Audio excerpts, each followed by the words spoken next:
So welcome to this EU Techbridge final event, North America EU matchmaking within the field of energy and water.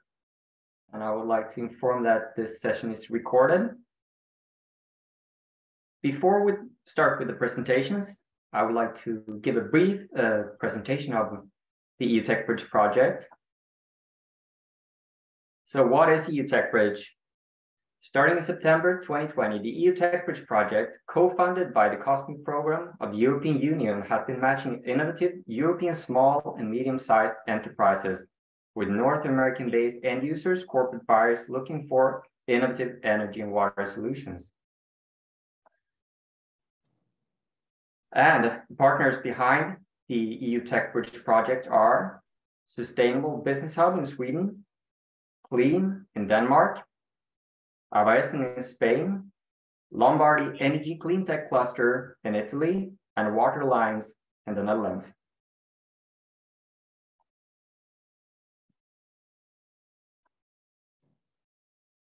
And my name is Andreas Englevek, and I am the project manager of the EU Techbridge project. And I would now like to introduce my project colleague, Scott Allison, Senior Project Manager at Clean, to lead you through the rest of this webinar. Thanks, Andreas. Yeah, and welcome to everyone, whatever time, morning, evening, afternoon. You can see on the slide here, today's kind of program. So we have a number of interesting speakers. Just quick housekeeping. There is a Q&A function at the top. Feel free to write any questions you have to any of the presentations and speakers in there. And they'll be able to answer throughout the webinar the questions in there. And if it doesn't get answered, we'll try and capture these and kind of share them afterwards. As you can see, we have a full program today. So we'll be first part of the webinar, we'll have some North American organizations that will share some information about themselves and some potential business opportunities that they're going to be launching in 2023, which is relevant for hopefully a lot of the participants here today. So we'll be joined by Karen Frost from the Water Council, and then followed that by John McPherson, who's from Vancouver Economic Commission.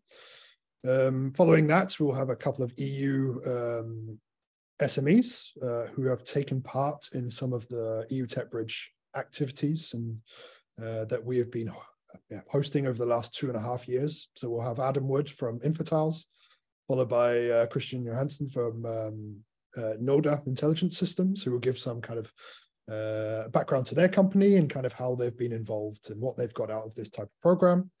And then you can see myself. I'll give a quick introduction to the International Clean Tech Network, which Clean hosts the secretariat of, which will be I'll explain a little bit, an organization that will kind of drive and continue some of these collaborations post the end of this project period.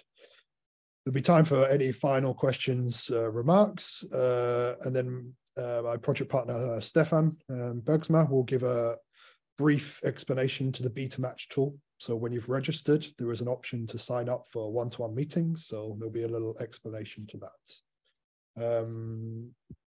So I think, so first kind of presentation today will be from Karen Frost, who's the Vice President of Economic Development and Innovation at the Water Council. So you should have control now, Karen. So away you go. Great. Well, thank you so much for having me. I'm Karen Frost with the Water Council, and I appreciate the invitation to share a little bit about the Water Council today, our involvement in the EU Techbridge program, and how we work with companies outside the United States. So we are a U.S. water technology hub based in Wisconsin, focused on convening, connecting, and showcasing our members from across the globe. I want to talk a little bit about how we do that and the paths of engagement. So for SMEs or startups in the water tech industry, we have membership and matchmaking. And as well, we can provide soft landing support for companies that want to develop or expand their footprint in the US in Wisconsin. We do this through working through a lot of our partners like the Water Alliance and some of our other partners across Europe, We work with the local consulates, so we do have a lot of engagement outside the US in supporting companies. We also have a suite of innovation programs, and I'm going to introduce you to those because, for some on the call, some of those programs might be a fit and of interest. And one is actually launching soon, so I'll share a few details about that. And then again, we're globally connected. Not only do we have national connections, but we have global connections as well in Canada, Israel, Singapore, South Korea, but many relationships in Europe that are really nurtured by our European representatives. So Water Council has a team member, Beverly Ferrara, who is our European representative that works out of her home office in Ireland. And she serves as that bridge for us, connecting companies from Europe to us, and also working very closely with our partners in the EU. So let me turn attention then to our innovation programs, because those could be of particular interest.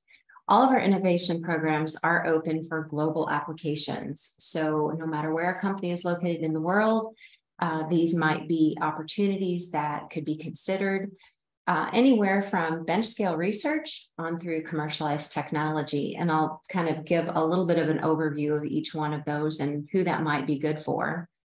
So for companies that are looking to test or validate their technologies in Wisconsin, we have our pilot program that actually provides financial support as well as sites for companies to test and validate their technology. And that can be anywhere from a bench scale or a prototype solution on through something that's ready to enter the market. And also talk about our EU Techbridge partner that was a project owner, because the Milwaukee Metropolitan Sewage District is actually a funder for that pilot program. And I'll mention them at the next slide. So for late stage in market water technology startups, we have a program called BREW, which stands for Business Research Entrepreneurship in Water. And that is a growth and scale program for late stage in market water technology companies. It is a virtual and in-person hybrid program. So we'll do 2 weeks of virtual programming focused completely on growth and scale. And then we'll have a public pitch event and investor day in Milwaukee in this summer. But in 2022, we actually had 4 companies from Europe that were part of our 10-member cohort. We're actually in the evaluation period right now for that, and a number of our partners in Europe, including the Water Alliance, served as judges for that. So we're really pleased to involve our global partners in reviewing the pipeline and helping us pick the brightest and the best innovations to move forward. And then we also have a tech challenge, which is an open innovation contest that is corporate sponsored. And I'll give a few more details on that because there could be some on the call today for whom that might apply. So the tech challenge is really appropriate for anywhere from bench scale research on through commercialized technology. And we run that competition twice annually in the spring and the fall. And we advance the needs of the corporate sponsors that you see here. So these are all global leaders in their respective spaces. So A.O. Smith Corporation, Badger Meter, and Watts Water Technologies are the 3 corporate sponsors. And each round, we actually invite those corporate sponsors to advance the topics of interest that they're looking to solve for within their own research, or identifying product gaps or opportunities that they would like to explore. And then the Water Council actually runs a competition inviting global applications for technologies or solutions meeting those express needs. So the corporate sponsors are the ones that choose the topics, they evaluate the applications, they'll ultimately select a winner, and we will announce just that one winner. But the sponsors then retain that proprietary pipeline for their own use and interests. Last round, 90% of the applicants were previously unknown. So this program gives them a great visibility into technologies they weren't previously aware of. And we actually had applications from 12 different countries. The two topics for the last round, just to give you an example, were contactless water quality sensors and in situ water hardness monitoring. We are actually meeting next week to talk about the topics for the spring round, but that will launch March the 1st. And we'll definitely be sharing that with all of our partners throughout Europe to be able to share that opportunity. And so I invite you, if the topics that are posted are ones that apply to your innovation or your specialty, I invite you to consider that.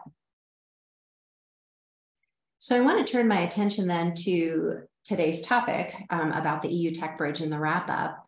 So the Water Council, I guess, was kind of an indirect participant in that because we're close working partners with the Water Alliance, which is actually our longest relationship in Europe as an entity. We found out about the EU Techbridge opportunity and had a project owner in mind, which is Milwaukee Metropolitan Sewage District. They are a very close working partner of the Water Council, and they're also a very forward-thinking and innovative wastewater utility. And so when they found out about the EU Techbridge opportunity and the chance to kind of own a topic and run a competition or a EU Techbridge project, they were delighted to participate in that. They had great things to say about the program. They said that, you know, the program was very professionally run. They were communicated with constantly. They felt like the technical knowledge and the applicant pipeline was very appropriate and spot on for their needs and interests. They said that the screening process was very streamlined, and they were very grateful to be connected with proven technologies. You know, I think that especially for a wastewater utility, they're looking for de-risked technologies. And so this was a great opportunity for them to see some innovation that they hadn't previously known about that were tested and proven. So their feedback has been very encouraging, and they've actually talked about pursuing a pilot with one of the EU Techbridge companies, one of the companies that came through the pipeline. They're talking about doing a pilot this spring. So I look forward to hearing more details on that. So I'm going to turn my attention then to a bit of kind of tips and tricks about doing business in the United States. I know this slide is visually overwhelming and a bit of visual overload, but it really provides some important context on the US market. This image actually shows US states in relationship to other countries' economies. So it's important that if you're an SME in Europe and you're thinking about entering the US market, it's really important for you to understand the scale of the United States and to really identify where the best opportunity lies specifically for your business. I would encourage you to focus on states or regions instead of the country as a whole, because that's a big lift. There are companies in the US that don't even tackle the whole US. So I just invite you to consider looking for somewhere that your technology can specifically solve a problem. I would also say that water issues in the United States are very regional in nature. There are areas in the United States that are very water stressed and water poor. There are areas that have too much water. There's areas that have the wrong water quality. It's also, it's just important to consider that each state has its own regulatory requirements and environment. And so the environmental or the regulatory obstacles are going to be different from state to state. The US is not one market. You can think of it almost as 50 separate markets. The taxing structure is different in each state. So it's just important to have that viewpoint as you're thinking about doing business in the US. And lastly, I wanted to share this slide that shows some of Wisconsin's issues. This is my home state.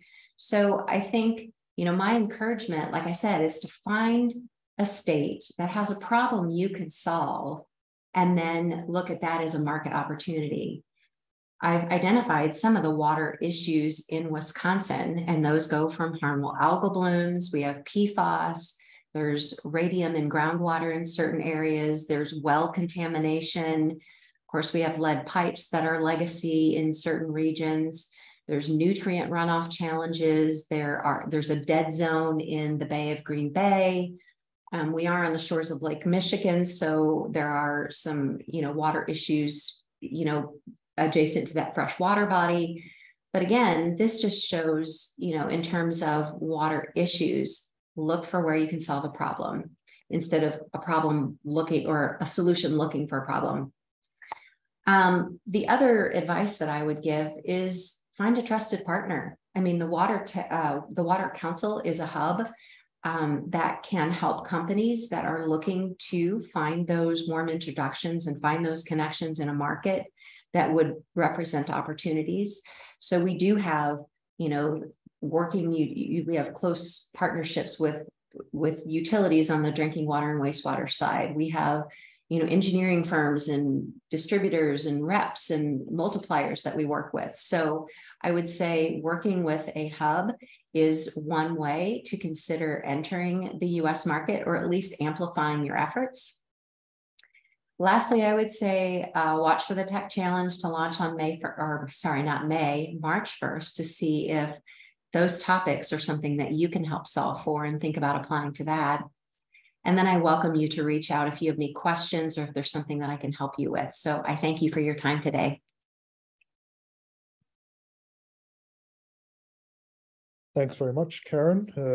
Yeah, interesting perspectives there, especially on the size of the US and targeting different kind of states. That was a nice representation there.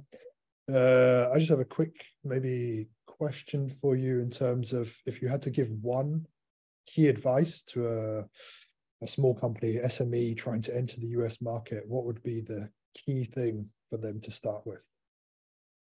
Well, I would really say be focused. Like I said, look for a problem in a region that you can solve and start small. So that may be a single state or a region. Get a success or a reference site that you can point to so that you can, develop successes on top of, established projects in the market, because I think the US is definitely a show me culture. They want to know that someone else has deployed that solution.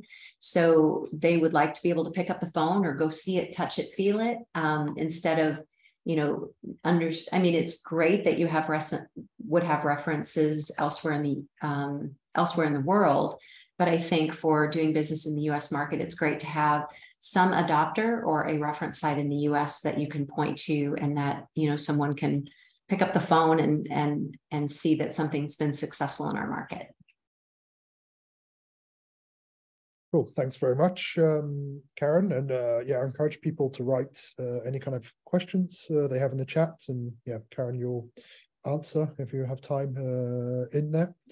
Time is moving, so I'll move on to our next speaker. So we have John McPherson, who's a manager in the economic transformation at the Vancouver Economic Commission. So he's based in Vancouver, which is a pleasure for him to be here. So I know it's very early in the morning for John. You should have control of the slides now, John, so feel free to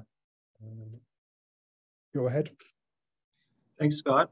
Thanks for the opportunity to speak today. I really appreciate it, and pleasure to be here. So I'm going to be talking about a program that we launched at the Vancouver Economic Commission called Project Greenlight. And this is a challenge platform. I'll go into the details throughout the presentation and talk to you about some of the open challenges we have through our platform and our collaboration with Clean and the EU Techbridge. So I'll just get going. Our purpose, first of all, as the Vancouver Economic Commission, is to build a prosperous, inclusive, zero carbon and resilient economy.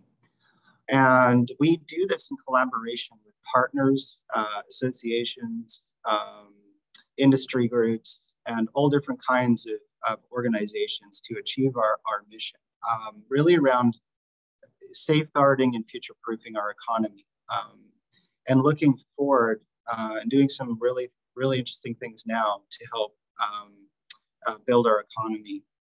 We focus a lot on local support, but we also have international engagements. We prioritize climate action. And reconciliation efforts with our Indigenous communities.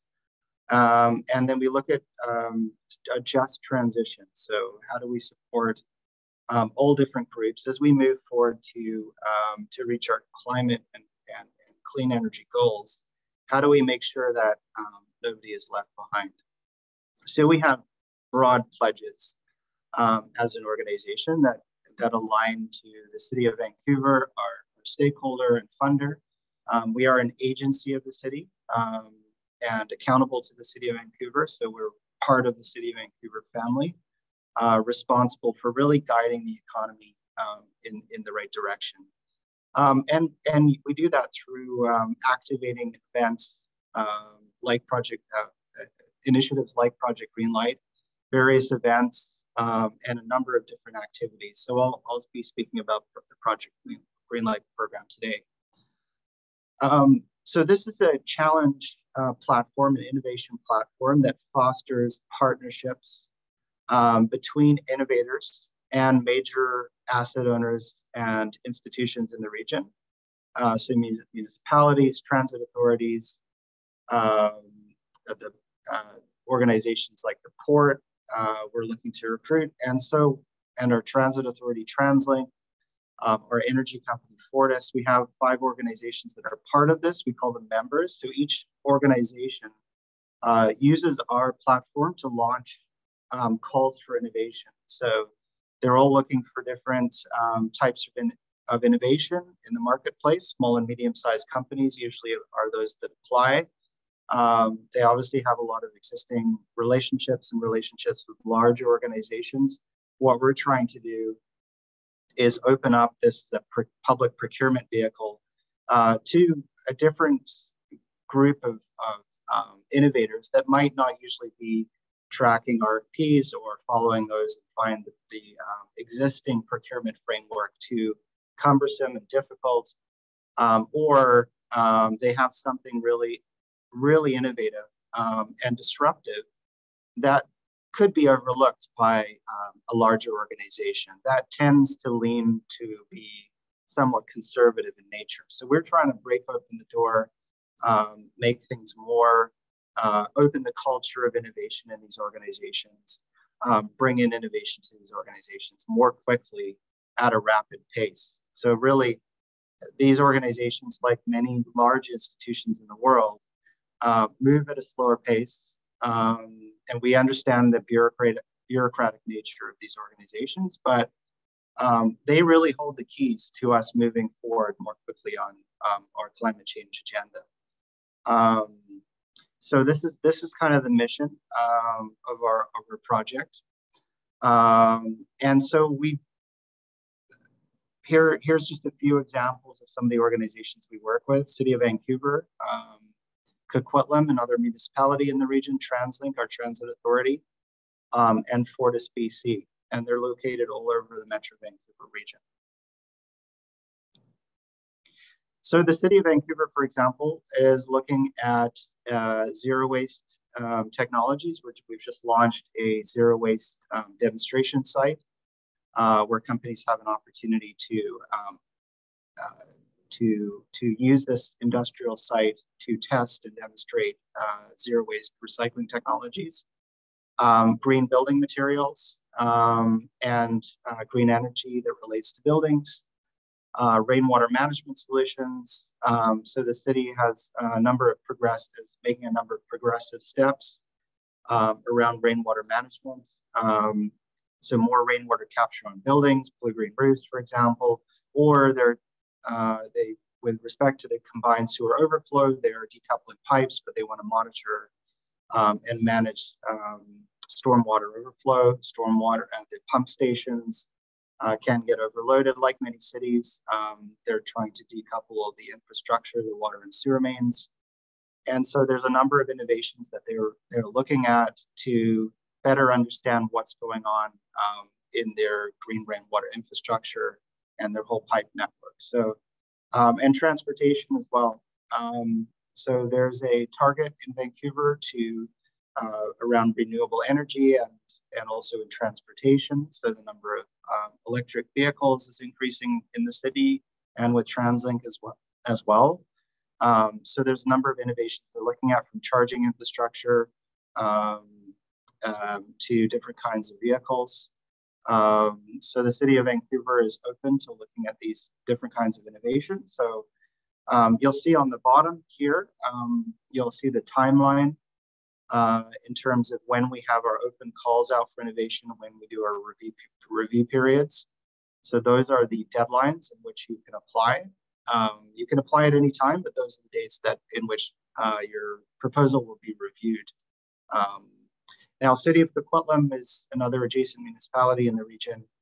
They have similar kinds of technologies they're looking for, but they would require more of an international partnership. They lean local on their proposals, but they would be open to local international engagement.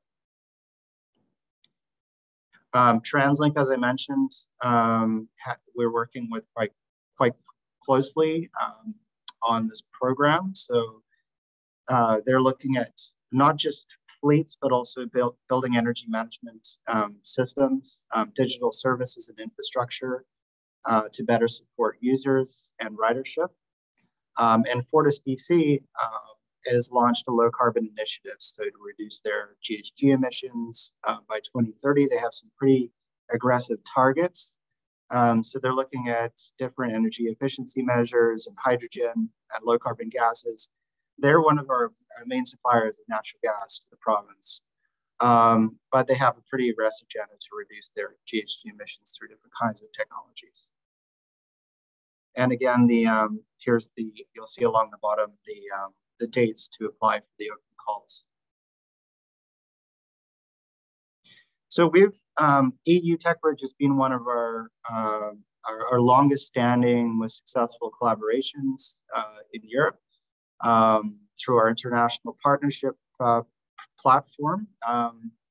And we're looking to really engage EU Techbridge. We have engaged them on facilitating partnerships between EU small and medium-sized companies from Europe that are interested in applying to one of our challenges through our platform. And we've had a number of discussions with those EU companies.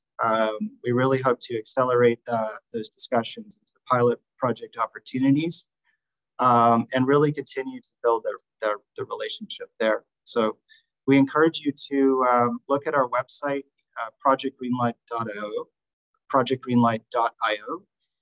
to learn more about the different challenges I spoke to today, and encourage you to ask me any questions as well through this forum or subsequent following this as well. So we'd be pleased to talk to you about the different opportunities that we have available. And there is my email address. There is the website. Please take a look, and we'd be happy to talk to you further. Thank you. Yeah, thanks, John. Yeah, it's been a pleasure for EU Techbridge to collaborate with the Project Greenlight kind of program. Yeah, I just have a quick kind of question. I know you engaged quite a bit with the corporate and city partners that put forward their calls for challenges. I don't know if you had any kind of overall kind of feedback that you've had with the presentation of like applicants, something that should be aware when companies are applying for these open calls. Yeah, I would say, read the details fairly closely. Well, the eligibility requirements, because they're different for each organization, and really consider how to partner with a local company, Metro Vancouver. It would, I think one of the reservations, I guess, an organization here would have, of course, is the ongoing maintenance of a project. If there's no representative here to manage it, and how is it going to be maintained over the course of the pilot, because it is a pilot program and there is a degree of testing, something that's highly innovative. So the nature of the organizations we work with, they're somewhat conservative, but we're really here to help support along the way and handhold as much as possible to a point. But there is that degree of, you know, having somebody here can be helpful, a resource, somebody on the ground. So that's one of my, I guess, cautions, and also it's an opportunity. Yeah. Cool. Thanks, John. Yeah, and that's I think that's a very valid point. This kind of partnership with a local kind of organization, and that's something that I know all the partners of EU Techbridge, I guess Karen would probably say the same. Water Council. This is something that we like to engage in. So any of the participants here today, feel free, if you have some questions around this, to contact one of the partners, etc. If you're looking at that kind of partnership kind of ecosystem, this is what clusters, etc. are here for. But yeah, thanks very much, John. Thank you. Yes, and feel free again to participants to add any kind of specific questions you have for some of the speakers today. But we will be moving on to let's say slightly different topics now, but related. But we'll be shifting now to a couple of the companies, so SMEs that have engaged in the EU Techbridge program with some of the opportunities that we've been working with. So first up, we will have Adam Woods. So he's the Chief Product Officer at InfoTiles. So hopefully you can hear me okay, Adam, and you should have control slides now. So we'll find out. So first of all, thanks for having me here. I've already learned a few things from Karen and from John. So I'm hoping that I can pay it forward a little bit as well, and that some people can learn a little bit from InfoTiles' journey as well. So as Scott said, I'm Adam, Chief Product Officer at InfoTiles, and together with perhaps the world's greatest collection of water nerds, we are pioneering smart solutions in digital water, and we are creating software for a sustainable urban water cycle. So what I'll do in this brief 10-minute talk is explain a little bit about what InfoTiles does, and hopefully that will help the participants on this call understand our expansion journey from those of you who are looking to learn from our experiences. And maybe, Scott, you could help me by moving to the next slide. Thanks.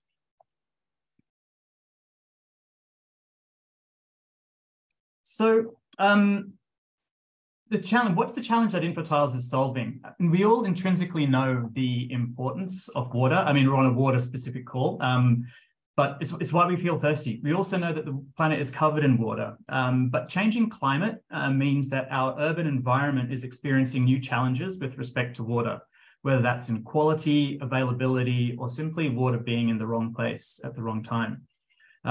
So sourcing fresh water for drinking is becoming increasingly important, and it's not just an issue in dry developing countries. I was updating this slide for the US because we had European numbers, and they are broadly similar. 40% of US water basins unable to meet demand in 50 years, 20 to 50% of drinking water being wasted to leakage in the United States. So these are broadly comparable to the experiences that we've grown up with out of Europe and in Norway. So what that shows us is that there's a lot of similar challenges, although it's foolhardy to believe that everything is identical. Just because you have broadly similar challenges doesn't mean the solutions are the same. But keeping our environment safe from flooding and contamination is increasingly challenging. And a lot of these challenges have their roots in how we manage the urban water cycle, whether it's supply shortages, leakage, poor data quality, which can be a barrier to digitalization and some of the value that you can unlock with a digital ecosystem, as well as excess energy use and problems with asset reliability. So why is this all important? Well, it's estimated, and there's various estimates, but the one that I've got in front of us here is that $637 billion will be spent on infrastructure and rehabilitation by 2030. Whether you take a slightly different number, similar kind of numbers over this time frame. And it's critical that this money is spent wisely and efficiently, and we get the best bang for our buck when it comes to doing that. And that's where InfoTiles fits in. I'll see if I can get to the next slide myself. Bingo. Okay. So what does InfoTiles do about all of this? I'm not going to spend too much time. I could go on for hours, but our products generally focus on things like leakage detection, water ingress monitoring in wastewater systems. Network analysis is an interesting one where we correct hydraulic models. We improve asset data so it is fit for further digital workloads, whether that's our own system or even by third parties.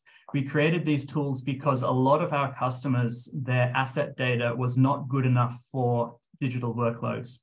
So we fixed that up. We also do anomaly detection. We use machine learning and AI to try and alert our customers about developing problems. And we have analytic solutions and packages for district metering areas, as well as domestic water metering and how those all intersect.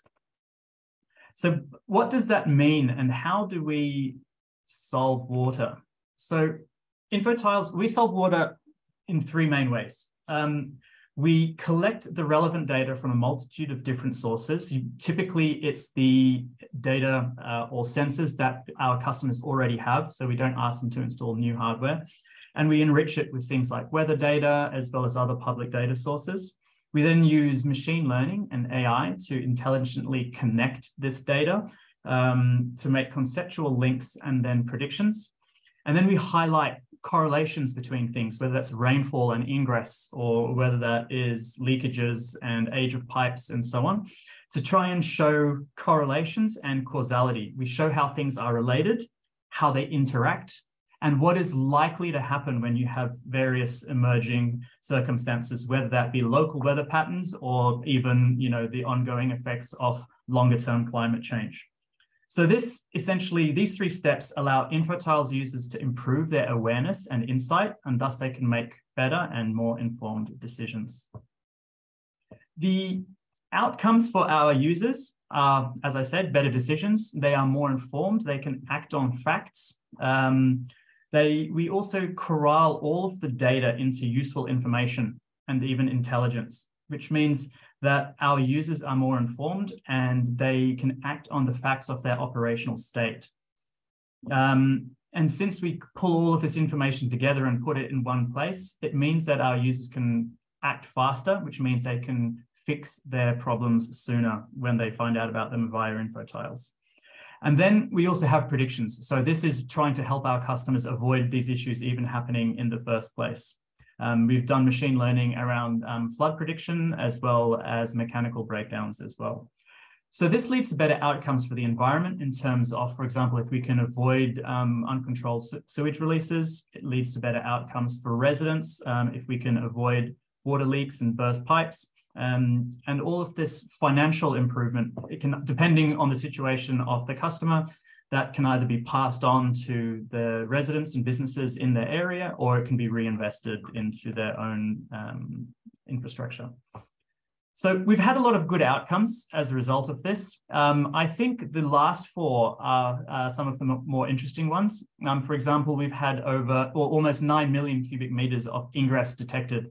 And then when you look at the carbon impact of all of that extra wastewater processing that needs to take place to process all of that intruded wastewater, that's quite significant. And we've also made over 14,000 corrections to the maps and asset data. And this has been done via automated machine learning processes, which means those customers now have better quality asset data to use for their digital workloads.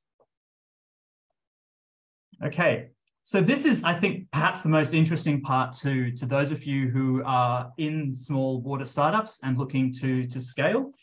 So I can share a few of the things that we have learned, and this is not necessarily to say that it will be the same for you, but hopefully it will give a bit of a inspiration to think about some of these challenges.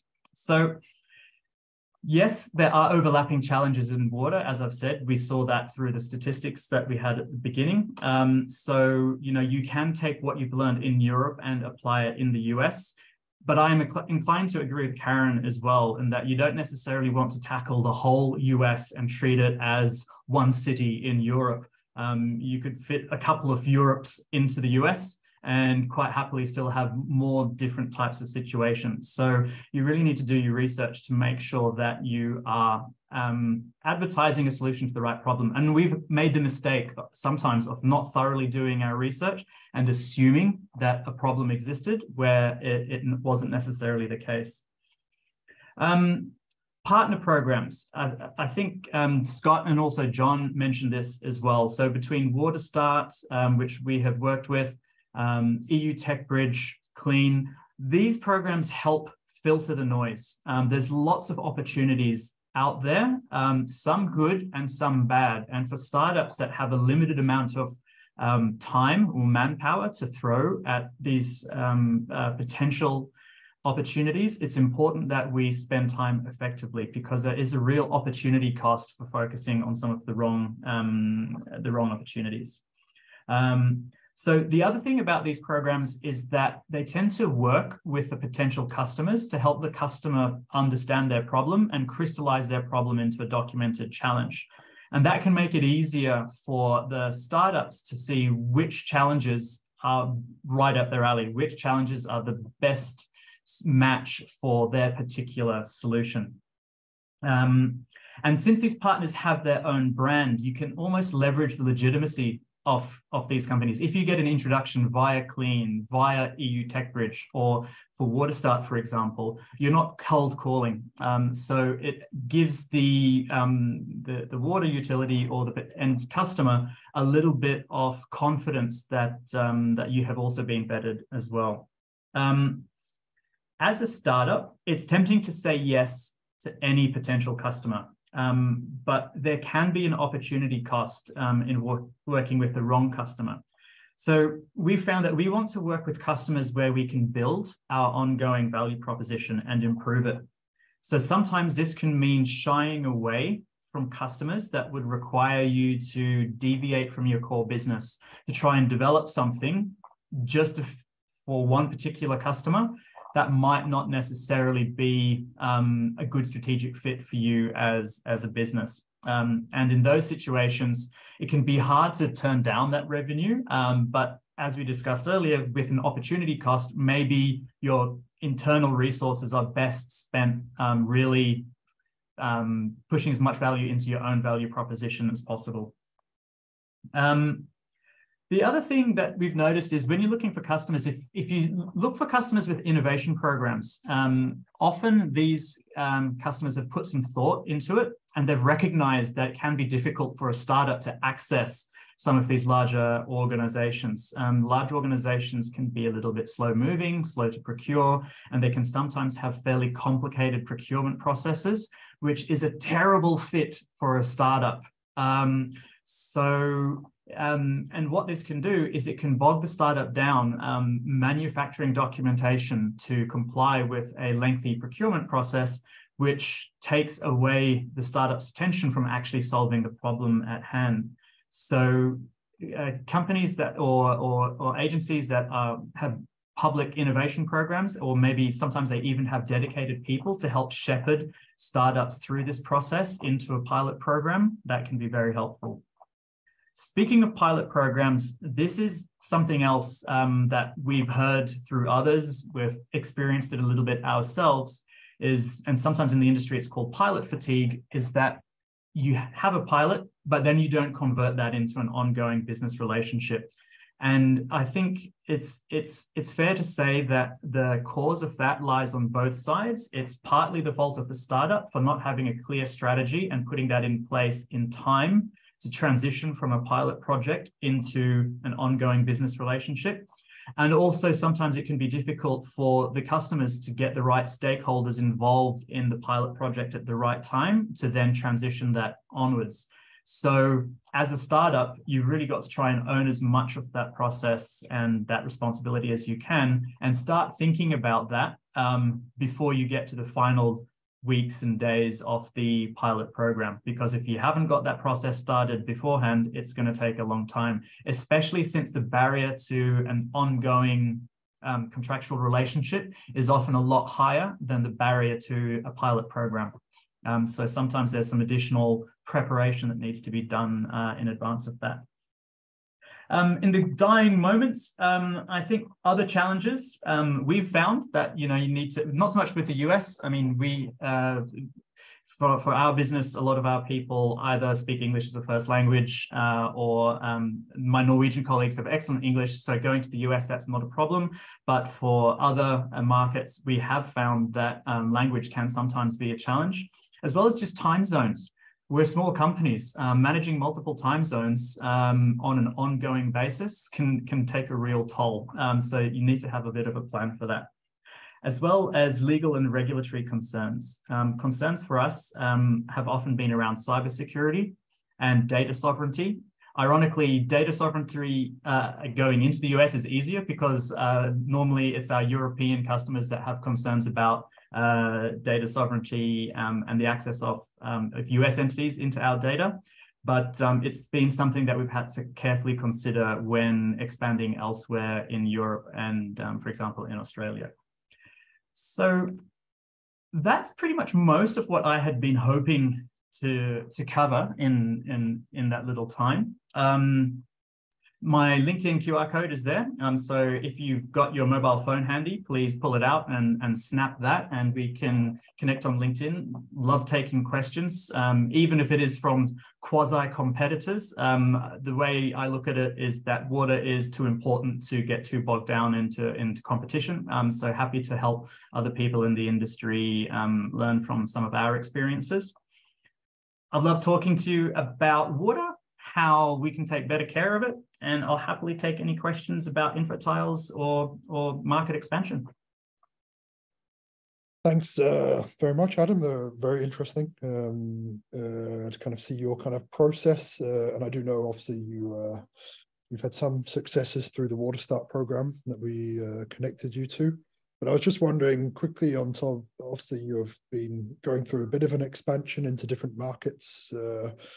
How have you kind of targeted these markets? Is this, you mentioned obviously based on sorting out what the demand is for your kind of technology, that side, but is there do you have a kind of plan in terms of how you target your markets?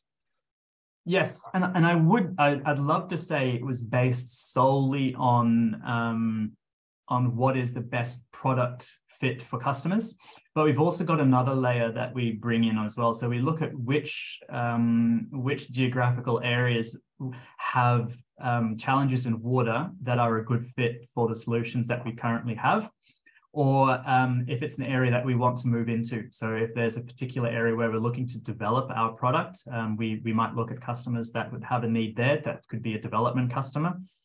Another few layers that we bring into it are the organizational makeup of the water industry in that area. So, for example, is it privatized or is it fully government?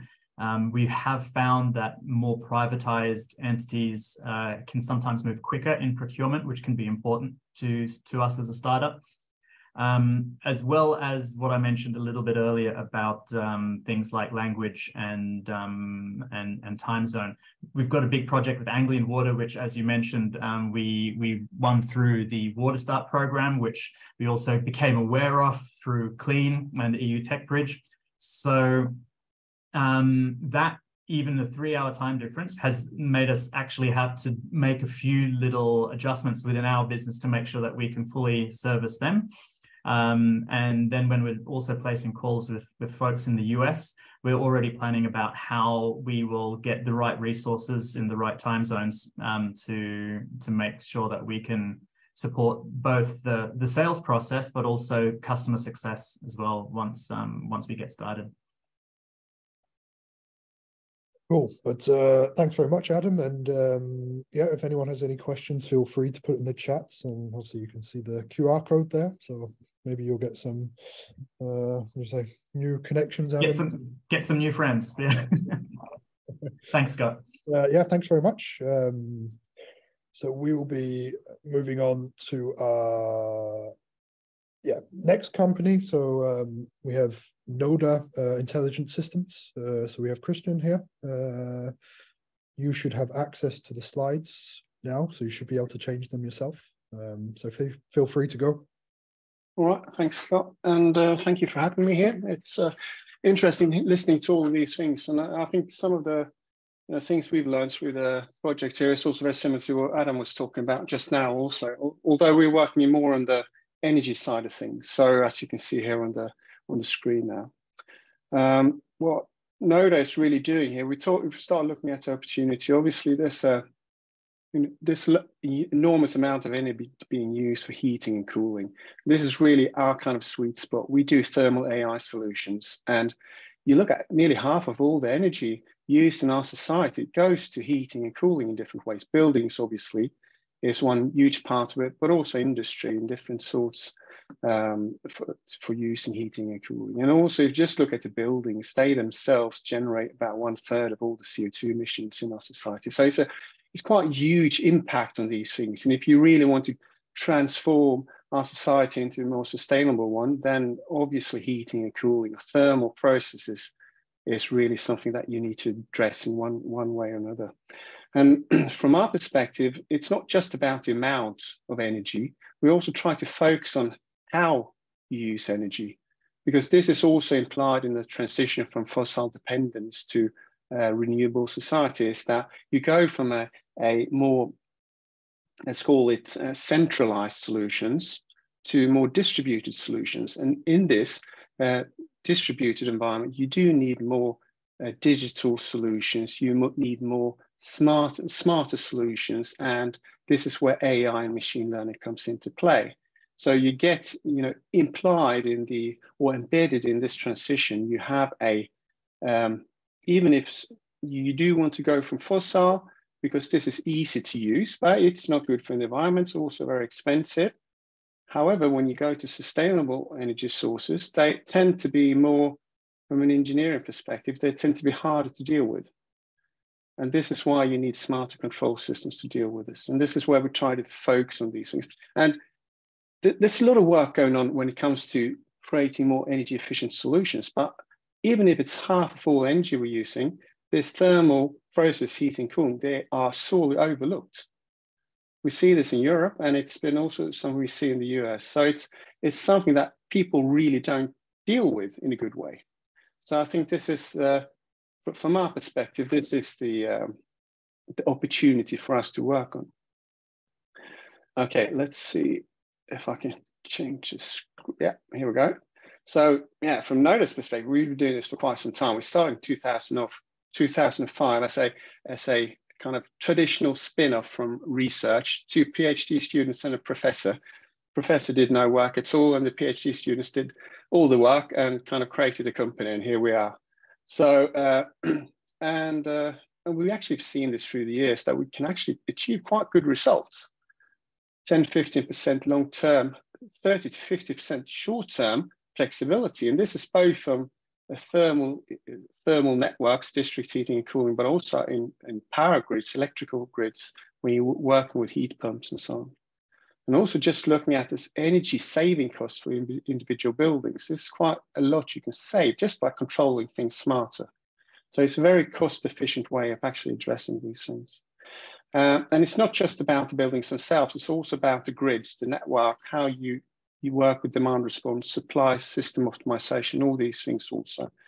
And then you can also look at it from a perspective of how you want to empower the people working or living in the buildings. You want to get them on board on these things. So it's a lot of things that we work with relate to advanced analytics or active energy services to support the tenants in different ways. So this is NODA, we're kind of building thermal AI solutions to support all these different parts, from optimizing the supply, optimizing the demand, and then also creating analytic solutions underneath the bonnet for all these things. And if we looking at just the things that we did now in this the Empire Building Challenge here, where we did we're actually working on the project now on Manhattan. This is a part of a larger consortium headed by Heinz and 𝗀𝘂𝗫 from Sweden. And it's on a few properties owned by Hudson Square Properties then. So it's on Manhattan, close to the Hudson River, the west side, I think, yeah. In this case here, we're applying, from our perspective, in this project, we've been applying a lot of different technologies, everything from heat pumps and floor heating and all these kind of traditional things. From NODA's perspective, we've been applying the AI solutions to actually make this work in practice also. One thing that we've been working quite a lot on in this project is to tie all the different layers together. If you look at these buildings, now we're talking about quite large buildings on Manhattan. So it's office buildings, several floors, obviously, and you have different tenants on each floor. So you have the different system boundaries as we define them. So you have the tenants, and they require the thermal comfort, obviously. They want to, heating during winter and cooling during the summer periods. And then you have the tenants and landlords, where you're working with they're more concerned about operations of the buildings. And then the last system boundary is towards the grid, the network, the power grid or the district heating network, or if you're using gas and so on. So you have all these three system boundaries. And what we've been doing here is in the traditional system, they're all working by themselves. They have no idea what one part has no idea what the other is doing. So what we're doing here is trying to synchronize the behavior within each floor, within each room on each floor, and then each floor working together with the other floors together in order to optimize the whole building from start to finish. And the outcome of this is really that you see quite good energy reductions on this by going from a more fossil dependence to also including, in this case, heat pumps and so on. And you actually reduced energy quite a lot, but you also reduced the peak loads. Peak loads just for heating, and you can especially see it for heating, is quite impressive. And also then at the end of the day, if you add all this up, you get a reduction also of the emissions, obviously. So this kind of project is where we're working on one large building. So there are several other buildings in the same project also coming further down the line. But this is I think it's a good example of how you embed AI solutions in more traditional approaches. Because in a normal approach here, you would do the heat pumps, you would do the floor heating, you would do all the traditional automation system in the building. But then you really need to tie all things together, because you have as I said before, you have a distributed system. And how do you control distributed systems? Well, the only way to do it is through AI solutions. So, and this is really what ties all the things together here. And also you also create, this building becomes grid enabled. So it becomes an asset, flexibility asset for the power grid also. So that further enables also emission reduction from a larger perspective, because it reduces the demand on the overall grid in the New York area. So this is how we want to see things, going all the way from the single radiator all the way up to the production units in the power grid. And there was also another question about some lessons learned. I think Adam had some really good inputs here also. The things I listed here are more general stuff. It's not so much related to just what NODA is doing, but one thing that we really noticed when we were trying to do business in the US is that the different kind of legal framework between what we have in Scandinavia and in the US. So it's very different. So that would be an advice to really prepare for these things in a good way. It goes anything from doing simple NDAs to more, agreements when it comes to doing actual business. But the legal framework takes a bit of getting used to. Get a good lawyer. That's my advice.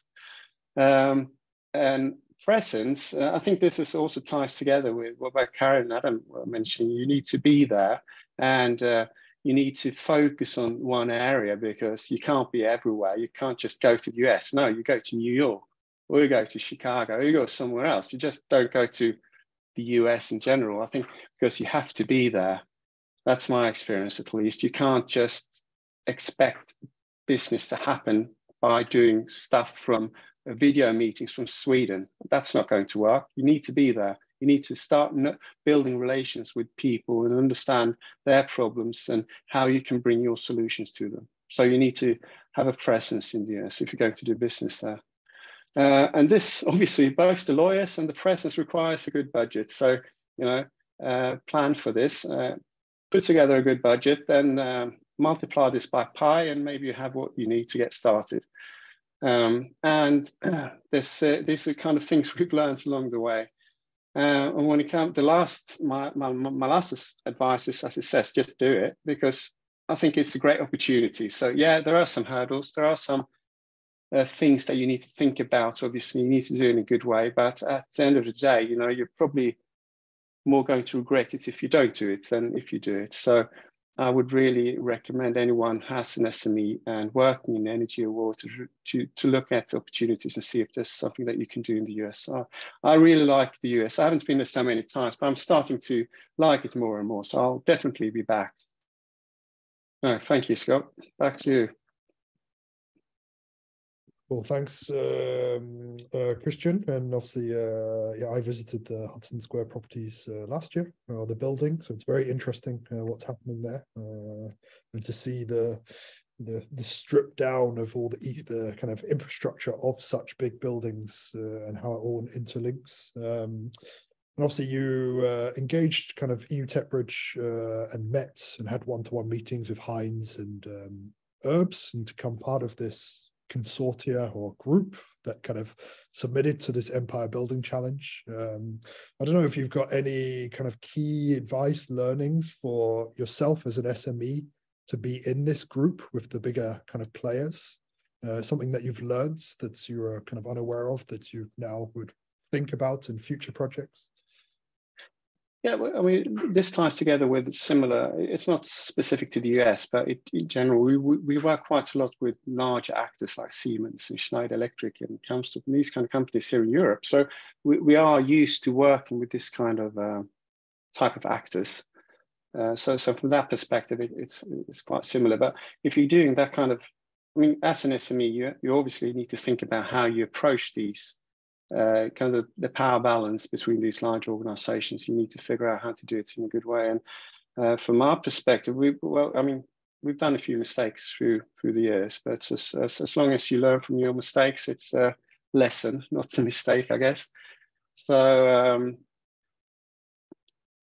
yeah, I mean, I think that you really need to find the niche that you can actually provide to these large actors, because they tend to have a framework of technical, organizational framework, financial framework, but you can, if you find a way to plug into this framework, then you can really, they will let you in the door and be able to do business with you. So to find your niche and then create good interfaces to this niche.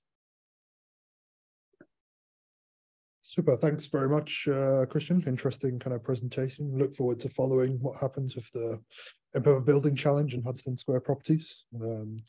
And yeah, if anyone will share these kind of presentations, etc. after, if anyone has questions or contacts, we'll share that across, Christian, if anyone has anything.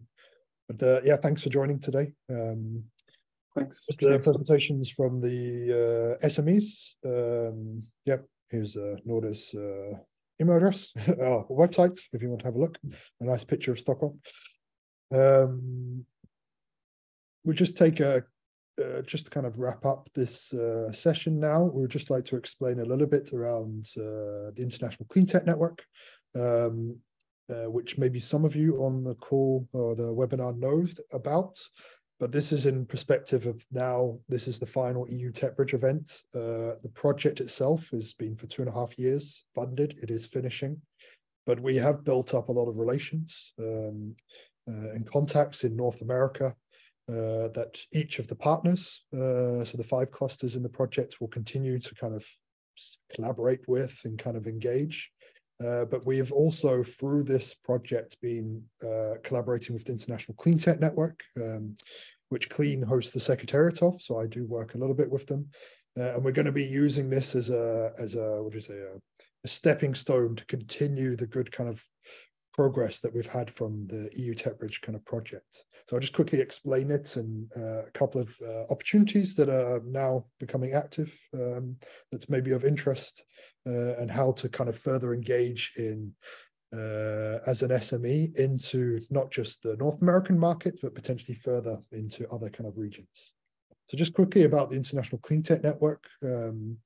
This is basically a network of network. So it's a non-profit organization with now 20 clusters across 4 different continents, with the secretariat based in Copenhagen.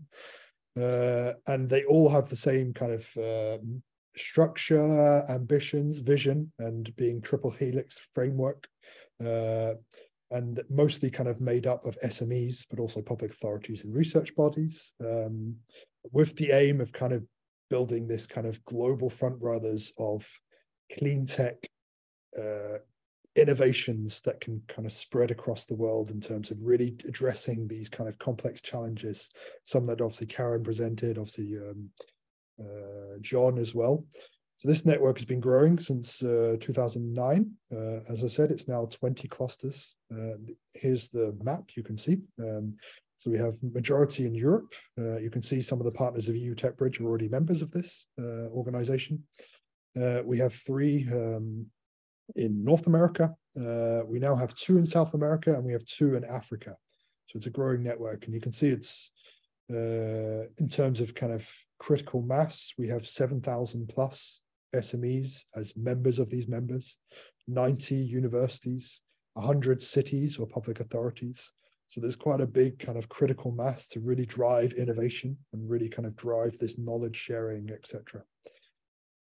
And as I said, EU Techbridge and International Clean Tech Network have been collaborating together almost since the beginning, but over the past year, a bit more kind of formally, with the aim of continuing what's been happening in EU Techbridge. So ICN will now kind of take over on a practical sense in continuing basically some of the ongoing opportunities we're already working with. Some of the stuff that was presented today by Karen and John will be shared via this network to kind of continue this kind of connection of the SMEs to these challenge programs, and also the community that's been built up in EU Techbridge. So basically the European SMEs, we will want to continue that community in some way.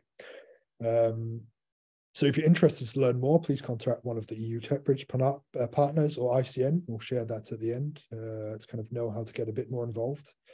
Just quickly, we do have a current opportunity that it came late in the program for EU Techbridge. So we've done this jointly with ICN. So we are collaborating together with the Florida High Tech Corridor, where they have identified a need from Duke Energy, so one of the large energy utilities in the US, who is kind of targeting a 50% carbon reduction in their electricity generation by 2030. So they are seeking at the moment innovations based around energy generation, but also energy storage, and specifically looking at consumer level kind of areas in terms of smart building, energy management technologies. There is a link. We'll share the slides with everyone here. So you can click on that link to see the form. There is a closing date on the 17th of February. It's a very simple form.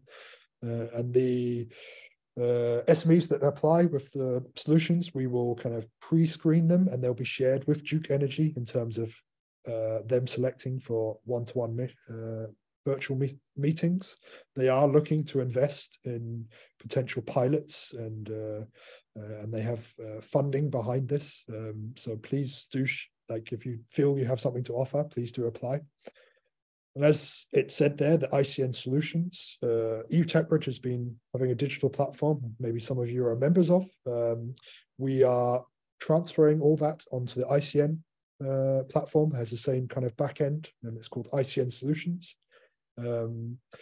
ICN Solutions is this platform space where we're building the community of innovators and also end users and strategic partners and cluster organizations to actually basically in an open space connect with different opportunities around the world, and actually, let's say, simplify the initial kind of connection between all the new technologies coming out that can solve some of these big issues. There's a QR code here. Please just scan that, take a picture, and you can free just to register to join, and you can see the list of different current opportunities. It's all within many different thematic areas, so not just water and energy. It's many kind of things, and you can kind of start engaging and communicating with other kind of stakeholders there. And this is where future opportunities will be shared. I do know we have now my colleague Stefan Bergsma, so partner from Water Alliance, will kind of explain what's happening next over the next 2 weeks. Stefan, it won't let me give you control of the slides, so I'll just change that for some reason. But good, that's easier for me. Well, good morning, good afternoon, everybody. My name is Stefan Bergsma, and I work for the Dutch water technology cluster called Water Alliance. And as Scott mentioned, we are also a partner in this EU Techbridge project. And well, we would like to, let's say, closure this webinar with a few words about mainly the matchmaking platform, because this is the platform, the B2Match platform, where you all registered for this webinar. But this is also the place where you can schedule digital one-on-one meetings. So this is also the opportunity for you to schedule a one-on-one meeting with one of the speakers today. So we really encourage you to schedule these digital meetings, which is possible until Thursday, February 23rd. If you have questions about it, it's not a very difficult platform at all, but if you have questions, you can go to the page how it works on the B2Match site, or you can contact Mariola or me. Our details are here, but also on the B2Match site. Yeah, you can go to the next slide, Scott. Was very quick about B2Match. Yeah, and then maybe some final words for today. Two things we really want to point out and, well, give you as, let's say, a take-home message. So the first thing, as already mentioned, please use B2Match to schedule meetings and to find maybe your partner in North America or in Europe, or between Europeans or between North Americans. There are, well, around 140 people and organizations registered, so there's a lot to choose. And the second thing is that although this is our end event, we will not stop with providing these bridges, let's say, between North America and Europe. So we will keep providing North American business opportunities for European SMEs. You can follow us on our website, because we will still post opportunities there, or our social media channels, or as already mentioned by Scott, we will also transfer a lot of our activities to the International Clean Tech Network Solution platform. So with those two channels, you can keep updated about, well, North American business opportunities and cooperation opportunities between North American and European partners. That's really it. I think we don't, do we have a question, Scott? Yeah, a question about the presentation. I think we will share that with all the people who registered for the webinar. So that will go your way. Cool, thanks, Stefan, for that. And I guess that will wrap up. There's no more other questions on that. Yeah, we'll share this, and we do have the rest of the EU Techbridge team sitting in a room. So I don't know if people can see them. You can give them a wave, or you can wave to everyone. But yeah, thanks for everyone joining, and we look forward to continuing kind of some of this good work. And thanks to Karen, to John, to Adam, and Christian for your kind of sharing and reflections. Very interesting. And yeah, feel free to reach out to any of the partners here. And yeah, hope you all have a good morning, evening, afternoon, whatever time it is around the world. That's the pleasure of international activities. So thanks for joining, and yeah, wish you all a good rest of the day. Thank you. Thank you. Thank you. Bye-bye.